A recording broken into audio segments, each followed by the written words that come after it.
We think you should know that Imperfect Heroes podcast is a production of Little Hearts Academy USA. You're listening to episode 133 of Imperfect Heroes, Insights into Parenting, the perfect podcast for imperfect people looking to find joy in their experience of raising children in an imperfect world.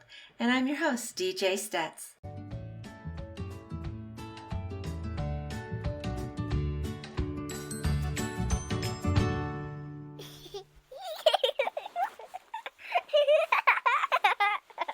Welcome, everybody, and thank you so much for joining us on Imperfect Heroes. And it's just so nice to take a breath, I think, after the holidays. And I don't know if you've got your stuff down. I've got my stuff down. Thank you, husband.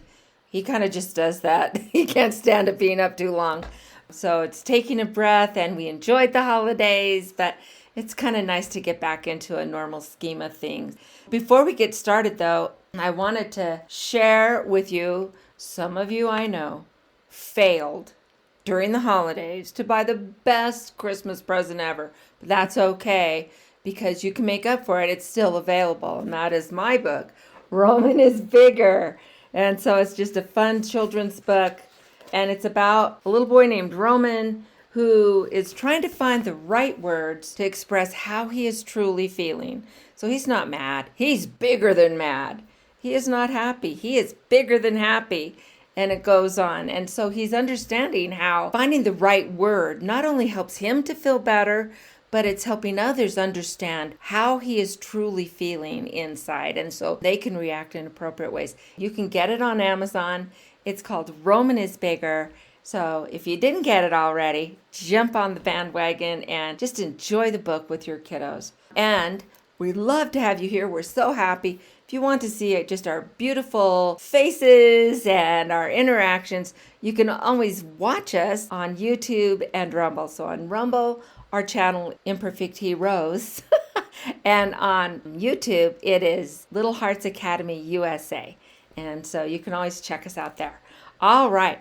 I have a great guest, and we are talking about a topic that is so near and dear to my heart, and that is just our outdoor spaces, and let's get those kids outside. And I know it's January. That's no excuse to not send our kids outside or go outside with them.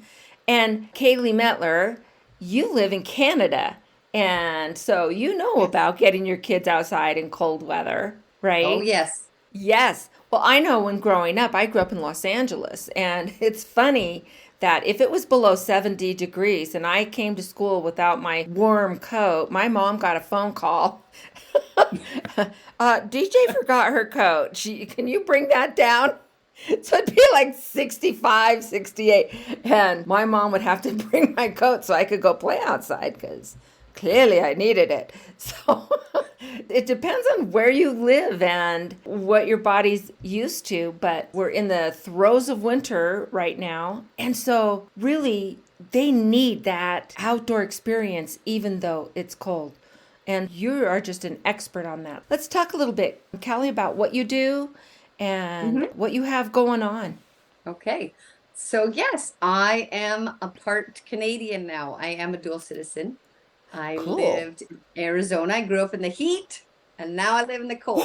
So totally two different climates. Yeah. And let me tell you, I moved here January 1st, and I stayed in a basement all winter. I didn't know how people functioned in this cold. My husband and I had met in Texas, and then we got engaged. So I moved here, but then I got pregnant with my first child in 2008. And so I would walk up and down my road here and just ask God, just praying like, God, what do you see for me? How are you going to use me? And then fitness came in my mind. So God put that on my heart. And so I went to be a personal trainer. So I started doing that. And during COVID is when I started a youth sports program. So it was for the homeschoolers and community. Right. Yeah. So I created this little group. It was really fun. We just called it sports. And we would do all season. So at that time, you weren't allowed to gather and that sort of thing. So I just said, kids, they really need to get outdoors. This is crazy. So we started gathering at a local park and We would do things like basketball, we would do track and field, we would do flag football, and it just started to grow. Fun. And yeah, we would just mix it up. So we usually do the sport for about like an hour, and then we would do a game for the last 15 minutes. Every week I would let one kid choose a different game. So they wanted to play tag, or they wanted to play octopus or something like that, and then some skills training, and yeah, just play the sport. So it was a lot of fun. And then we would finish with devotional time and prayer, which it was really near and dear to my heart. It was just a give back to the community. So yeah, that was my little adventure there. So I really appreciate you reaching out to the homeschooling communities as well, because I think that's one of the things that parents really worry about when they start homeschooling is, sure. How do I get this physical activity? How do I get the social part in where they're making friends and interacting with friends? And really the answer is programs like that, where they have that ability to meet once or twice a week, and they're getting to learn about different sports. They're getting to learn about their bodies, how to strengthen their bodies and take care of their bodies. And then they have that social interaction piece that is just so important for them. So what a great opportunity. But I have that question, though, is in Canada, what did you do during those winter months? Good question. Good question. So the winter, we kind of brainstormed. We like, we don't want to quit, because if you find a program and you can meet consistently, that really is the key to really form a good bond. And so one of the families had a big pond, and that was amazing because we could all fit on this big pond. And we would make sure it was frozen. Sure. So no, we don't want to lose anyone through the water. So we'd make sure it was nice and hard. And then he would bring his tractor and move off the snow. So yeah, we would do that. That was occasionally. The big hit was the skating loop. So we have a really nice loop at our local park. So it's just kind of like a little shape, kind of like a jelly bean, but a big jelly bean. And that was really fun for the kids. Yeah. We could skate. So we just skated, and they really, really loved that. So we're going to do that again this winter. We would toboggan too, which is sledding, tobogganing. Fun. And we would do that at the hill here. And that was super fun. So we'd sometimes skate and toboggan both. And I'd send out a weekly email and just say, okay, guys, this is what we're doing. This is where we're meeting. And then everyone would show up, and it was just really, really fun. And a lot of the parents were involved too. So that was super fun when we had parents participating as well. Yeah. So it was kind of a family-friendly event. So Right. So many years ago, we lived in Las Vegas for 20 years. Then after that, we lived in Denver for 14 years. And then now we live here in beautiful Chester, Idaho, with a population of 255. So 55. I know, is that crazy? I know. That's Actually, a big town. But when we were in Las Vegas, I was called a parenting facilitator, and I did these parenting workshops for the Division of Family and Youth Services. Did that for 16 years. And I had this one time where I had this dad, and we were talking on the first day of the series, what's your biggest challenge? And he was saying that he had a son who really wanted to play baseball. We didn't worry about snow much there. So he said that his son wanted to play baseball, but it was so expensive, and he did not have the money to do it. And so we brainstormed some ideas and stuff. And by the end of the series, we were sharing. And so what he wound up doing is he had some time in the evenings with his son. And he said, you know what, we're having baseball practice. Grab your mitt. And just he and his son, and he was working with him. He knew about baseball, so, about batting stances and pitching and catching, and he was teaching him about the different positions. And then some of the neighborhood kids saw, you playing baseball? Yeah. Can I play? Yeah. And so by the end of, I think it was like an 8-week class, he had all these little kids that were coming out wanting to play with him. And then he even had some parents that were coming out. And when the parents started joining in and having fun, and at the end, they were just having their own little baseball game with the kids and the parents, and the mommies brought food, and they just had it at the local park. And that's amazing. And they just had a blast, and it didn't cost anybody anything but their time, Exactly. which is like their most valuable resource. And he turned this need of him, and by acting on it, it expanded into this community thing. And the kids were getting outside and they were getting the fun things, and it was a low-income area, and they just had a great time together, building community, getting to know each other as neighbors, making friends. And so when I hear about you doing something like that and then talking about parents getting involved too, I just get tingles. It's just such an amazing opportunity. Yeah. And so now tobogganing, and we, in the U.S. we might call it tubing, or, a lot. Tubing, yes. Tubing. We're going That's tubing. right. Yes. Yeah.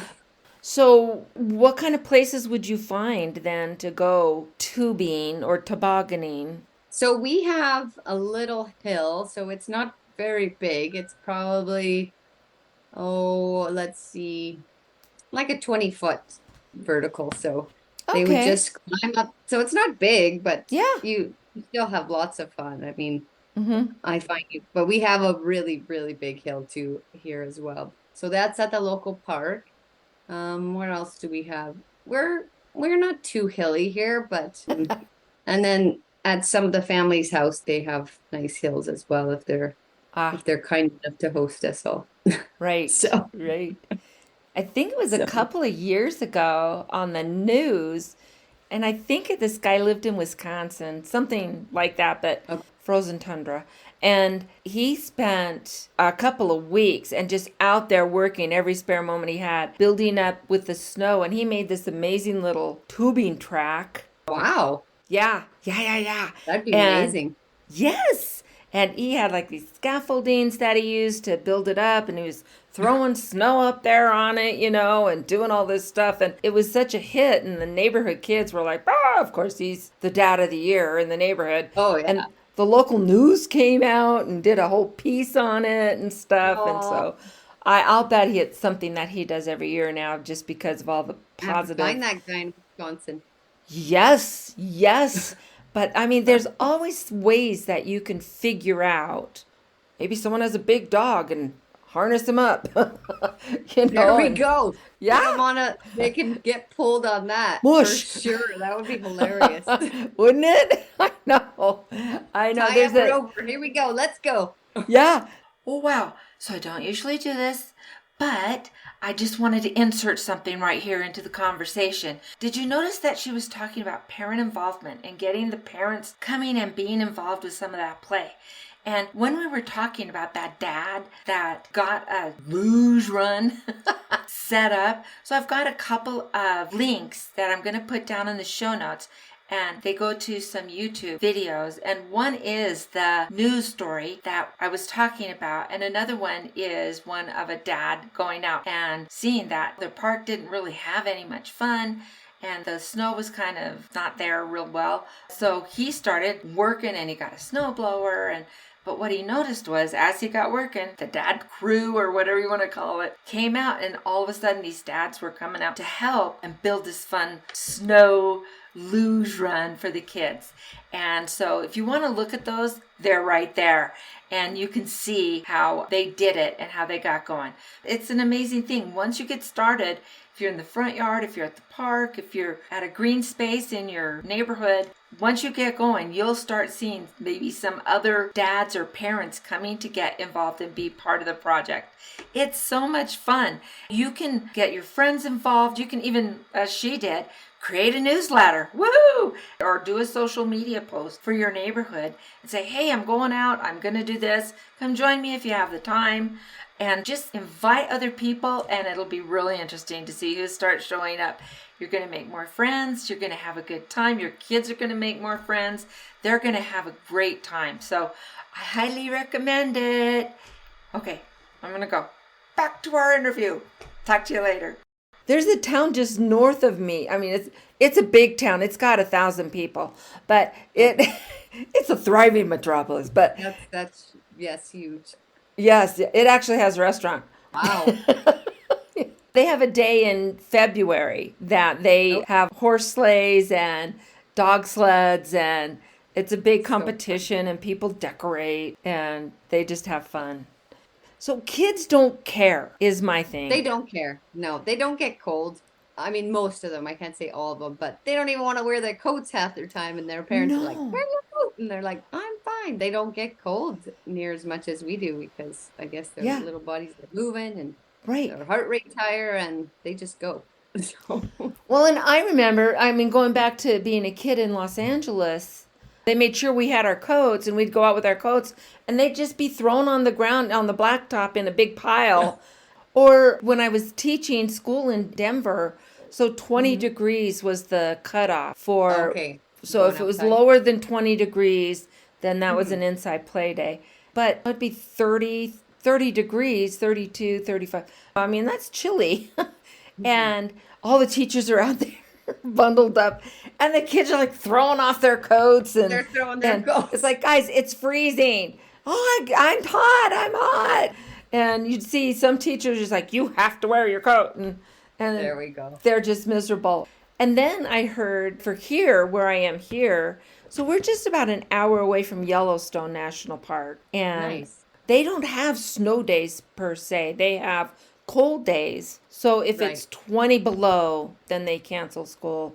Or the wind can be a real factor in the winter here. So 20 below. But I have a friend in Alaska, and they don't let the kids go out for recess anymore if it's 20 below. Okay. 20. So it's just interesting the tolerance levels depending on where you live, right? Exactly. On what you consider cold or too cold or whatever.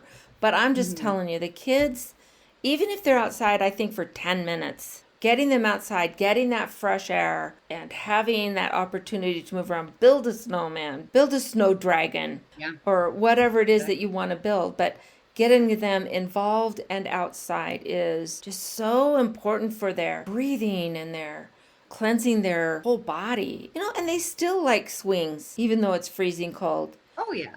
Yeah, they still like can play on the climbing playground. trees. Mm-hmm. Yeah. Sure. Yeah, I trained one girl and my daughter in the winter, and we just went back in the bush and we would find logs and we would do push-ups, Ah, pull-ups, and we would try to walk on a log, and then there would be frozen spots and we would try to skate and we would do mountain climbers on the ice. It was so much. And then I found just in the ditch off our road, they would jump in it and snow. So we found lots of things. So that brings up a good point. Someone once told me, and this is very true, there's no such thing as bad weather, it's just bad clothing. So I think it's more so true. more the parents that don't want to get, I mean, the kids get cozy inside too, and they like to watch TV or that. But I think it's more us. We have to be an example of getting outside. And we started running all year round outside whenever COVID was here, and they do it and they love it. And the ones, she's never been healthier because she didn't get a cold the whole winter, because that cold air really can help your immune system. And there's a lot of research coming in on the cryotherapy. So going out in the cold, I go outside barefoot all the time. I walk to my chickens in my barefoot in the snow. It's cold. Some days I can make it all the way there. Sometimes half Barefoot in the snow. Yeah, see, now I like to be outside in the cold, but I don't do barefoot in the snow. Give it a try, DJ. Oh, that is so funny. For the cold shower. Yeah. If you look and do some of the research, and I encourage my listeners and watchers to do that and look into the benefits of a cold shower or that cold walk in the mornings. And I think too, giving the kids a chance to go outside and look at what do you have around you. Do you have trees and branches and maybe some rocks or whatever, and say, wow, what can we use? Like, we need to build an obstacle course. And get them involved and let them do that. So outside of Las Vegas, most people wouldn't know this, but there is a ski resort that's about a half an hour, maybe 40 minutes outside of downtown Las Vegas. And it's up on Mount Charleston. And there's a community of people who live there year round, and they get snow and stuff. Well, Never heard of them. Who I know. Well, the name of the ski resort is called Lee Canyon.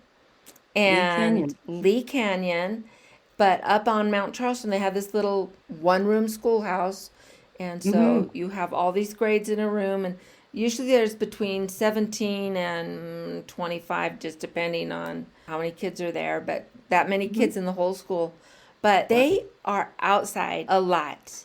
And so they do like building, and the kids are building forts on their recess and working together and solving problems. And they love it. And so my oldest daughter lived up there for a couple of years. And so my grandkids got to go to this school, and they loved it.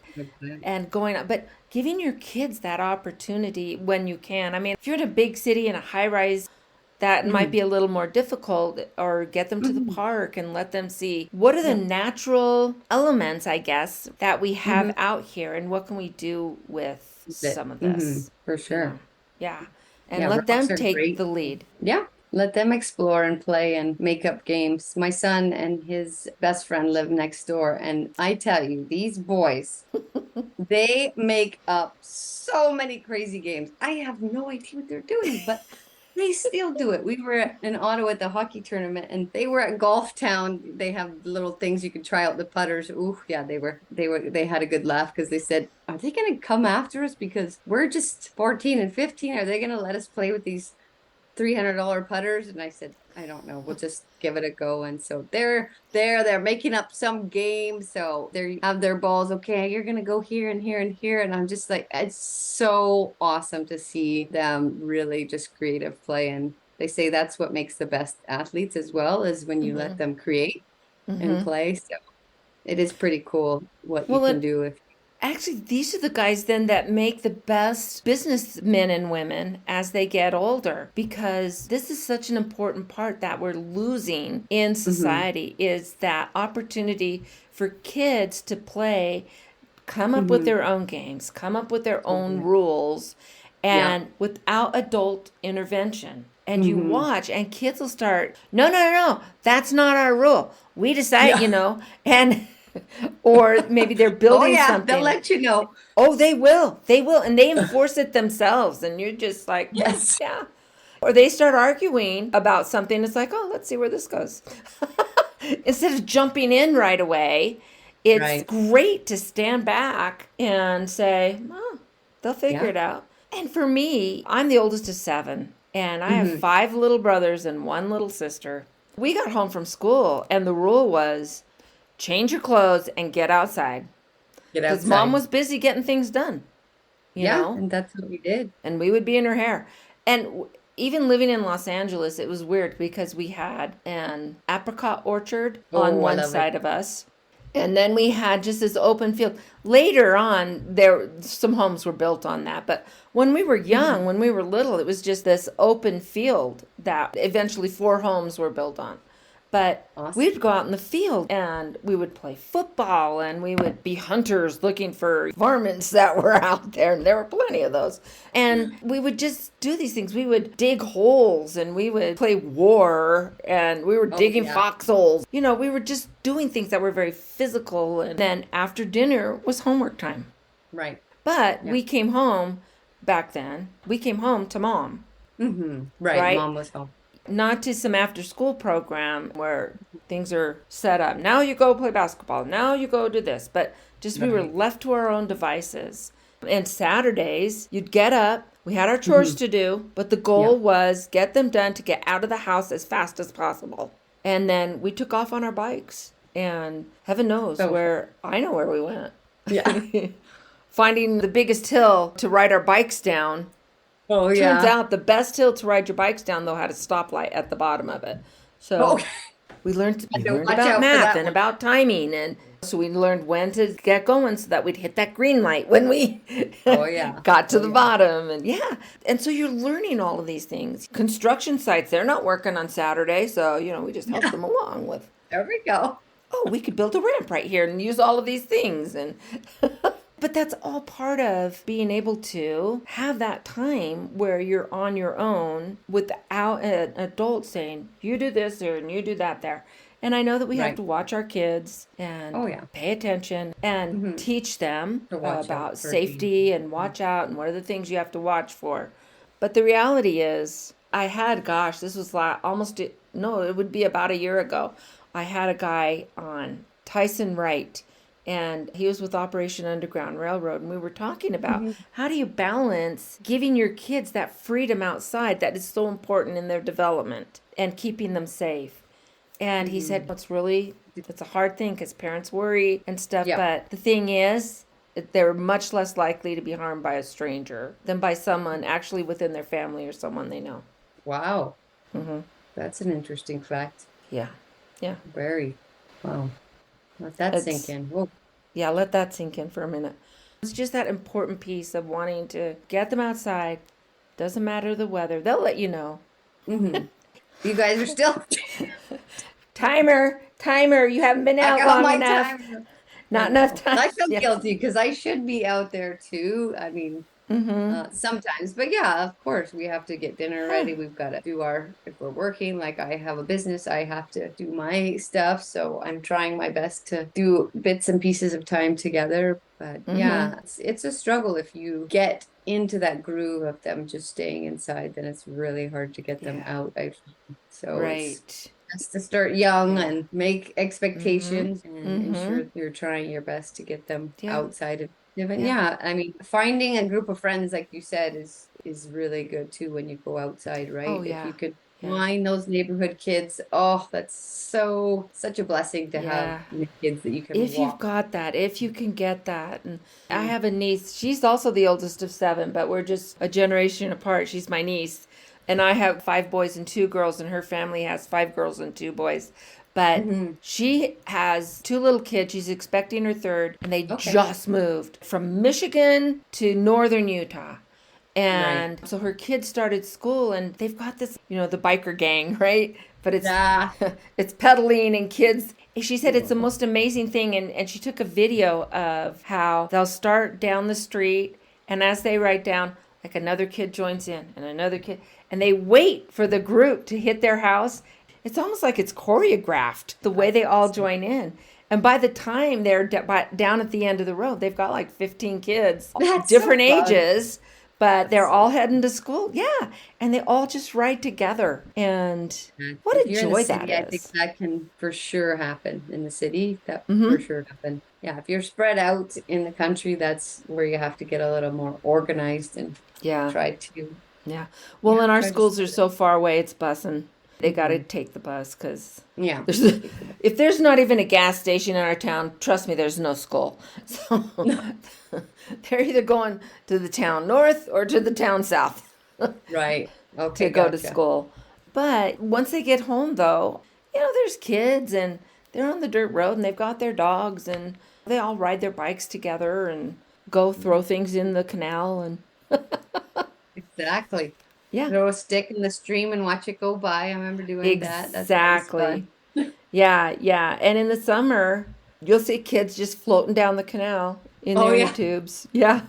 But there's a bunch of them. So they're kind of watching out for each other. And it's good when you have a group, for sure. So good.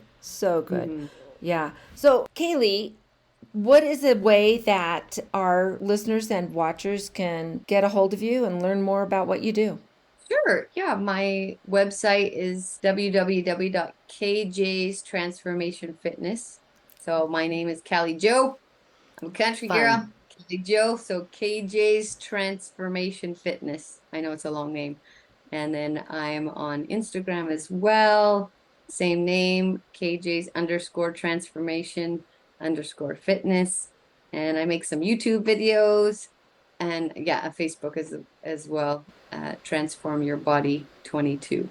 Yeah, I'm definitely, my passion now is to really help youth with their confidence, because when I was playing sports, I found that I was really lacking in confidence. So I'm part of Todd Durkin's mastermind group, and every time I go there, I have visions of really helping the kids. So God has placed me here, I know, to do that. So my next little spot is to help them with their self-confidence and just really help kids thrive and have a really good positive mindset. So, and I love that faith part of it. And that's just so important, is helping them with that connection to God as well. So thank you for that. And so, Kaley, I ask my guests the same question at the end of every episode. So you are not exempt. But we know that there are Okay, got it. We know that there are no perfect parents. They don't exist, never have. Even Right. Mary and Joseph were mortal, right? Mm-hmm. So some parents seem to be more successful than others, though. Mm-hmm. How would you describe a successful parent? I would describe a successful parent by your kids coming back to see you whenever you've raised them, that they want to still spend time with you. That's how I would describe. And they want to talk to you. They want to Yeah. share their life with you. So I love it. Yeah. that would be the answer. And I'll tell you, that is such a joyful part of life because you're really not there to be their friend when they're No, younger or even when they're teens. But you right. are when they become mommies and daddies of their own, and it's just a fun change. It doesn't mean that you still don't shake your head sometimes. No. It's Oh, like, yeah, I'm sure that happens lots. oh, that's not going to help you any. You just have a different friendship and an enjoyable time. But I'll tell you though, I still do miss those times of dealing with tantrums and rushing miss to. it? You do. You do. And the Okay. chaos and all of that, you do wind up missing it. Take the time to breathe and enjoy the time that you're in, I think is probably the best advice I have to give for anyone. But Oh, thank you. anyway, and you're great. Thank you so much for choosing to spend this time. And so for my listeners, I do have joy of talking to other parents and helping them through. And so I give everybody a free one-on-one 50-minute, I hate to call them consultations, but just a conversation. Because Yeah. just let's get to know each other and share our joys and our things. So if you're interested in having that, the link is in the show notes, or you can just register on my website, which is www.littleheartsacademyusa.com. And I would love to have conversations with you. And so there's my calendar link is down in the show notes. You can just go straight there, book a time that's good for you, and let's get to know each other a little better. So, Kaley, it's great to see you. And thank you for all that you're doing. Thanks for reminding us about our kids need to get outside, even in the winter. And Even in the winter. even in the winter. And just thanks for spending this time with us. Oh, it was an absolute pleasure. Thank you so much for having me. This is my first podcast. Really? You did great. Yeah. I'm amazed. That's fantastic. Oh, that's great. You're so easy to talk to. Thank you so much for having Well, me. thank you. Thank you. And to everyone else, until next week, let's find joy in parenting. Bye, everyone.